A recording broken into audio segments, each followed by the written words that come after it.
Hi, first graders. Welcome back for Writer's Workshop. Yesterday, we got to take a look at some wonderful examples that were written by some first grade authors. Today, we are going to listen to this funny story that I love reading. It's called I Will Never Not Ever Eat a Tomato. And in this story, you're going to hear about a fussy, picky little eater who has lots of reasons why she won't eat foods that are healthy and good for her. Your activity, your job at the end of today is going to be to go on Seesaw and to record yourself stating what her opinion was and what some of her reasons were for not eating the different kinds of food. So you will be listening for why she is trying to persuade or convince her family that she doesn't need to eat these foods. I will never, not ever, eat a tomato.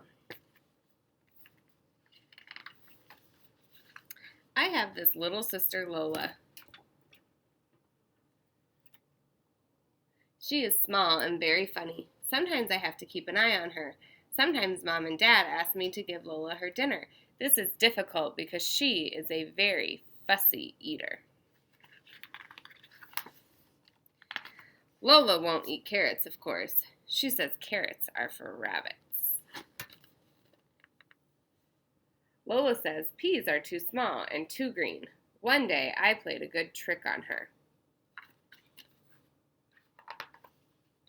Lola was sitting at the table waiting for dinner, and she said, I do not eat peas or carrots or potatoes or mushrooms or spaghetti or eggs or sausages.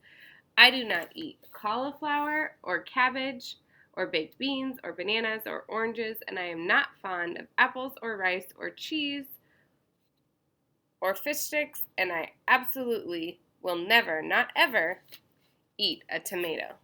My sister hates tomatoes. And I said, that is lucky, because we are not having any of those things. We are not going to eat peas or carrots or potatoes or mushrooms or spaghetti or eggs or sausages. There will be no cauliflower or cabbage or baked beans or banana or oranges. We don't have any apples or rice or cheese or fish sticks, and certainly no tomatoes.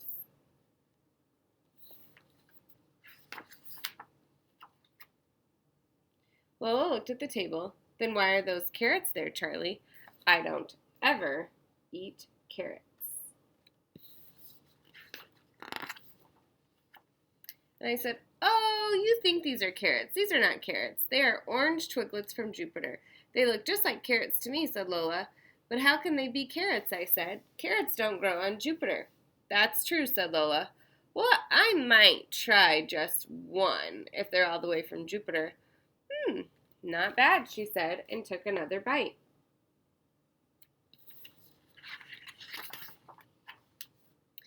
Then Lola saw some peas. I don't eat peas, said Lola. I said, these are not peas. Of course they are not. These are green drops from Greenland. They are made out of green and fall from the sky. But I don't eat green things, Lola said.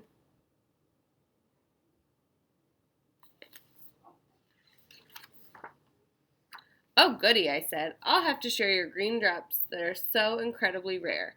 Well, maybe I'll nibble just one or two. Oh, said Lola. Quite tasty.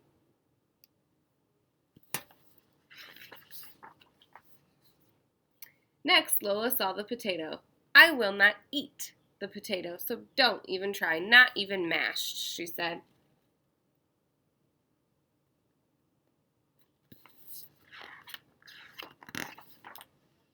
Oh, this isn't a mashed potato. People often think that. But no, this is cloud fluff from the pointiest peak of Mount Fuji.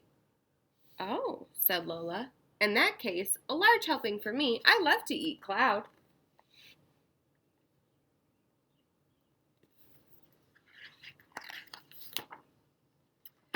Charlie said, those look like fish sticks to me, and I would never, ever eat a fish stick. I know that. These are not fish sticks. These are ocean nibbles from the supermarket under the sea. Mermaids eat them all the time. Oh, I went to that supermarket one time with Mom. Yes, I know the ones. I think I've had them before, Lola said, gobbling. Are there any more?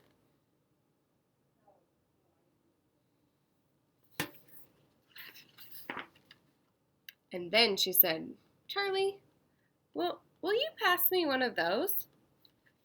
And I said, wait, one of those?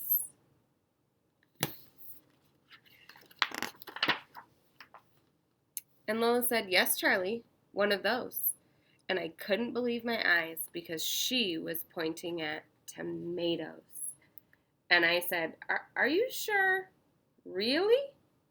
One of these? And she said, yes, of course. Moon squirters are my favorite.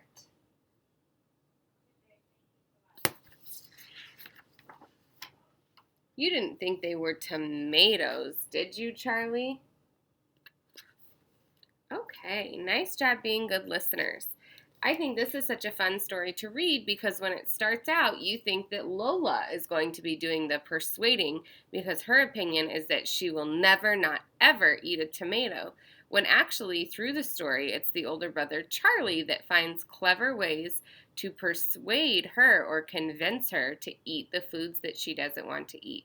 Your job for today on Seesaw is going to be to state what the opinion was, what Charlie was trying to do, and then give me 3 reasons how Charlie was able to persuade Lola throughout this story.